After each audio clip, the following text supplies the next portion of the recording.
Good morning বন্ধুরা, শুভ সকাল। সব ঠান্ডাতে কেমন আছো বলো? প্রচণ্ড ঠান্ডা পড়েছে আজকে তো। অশোকনগরে হাড় কাঁপানো ঠান্ডা, বুঝেছো?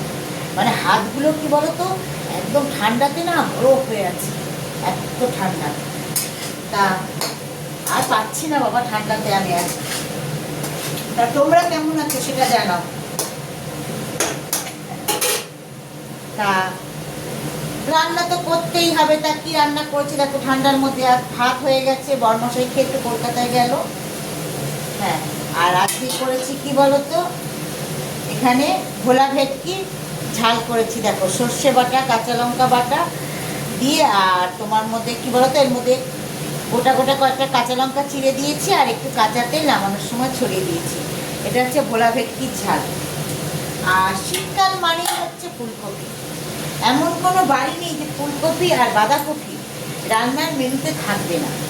তার শীতকাল মানেই হচ্ছে ফুলকপি। আর আমার বাঁধাকপির থেকেও বেশি ভালো লাগে বলতো ফুলকপিটা খেতে। এটা কি বলতো, আলু, টমেটো, ছোটো আলু, টমেটো আর মটরশুঁটি দিয়ে, বেশ অনেকটা মটরশুঁটি দিয়ে, একদম পেঁয়াজ, আদা, রসুন দিয়ে, আর জিরে বাটা আর লঙ্কা বাটা দিয়ে একদম কষা কষা মাখা মাখা করবো। আর নামানোর সময় একটু ঘি, গরম মশলা দিয়ে দেবো। একদম কষা টাইপের করবো, ঝোল করবো না।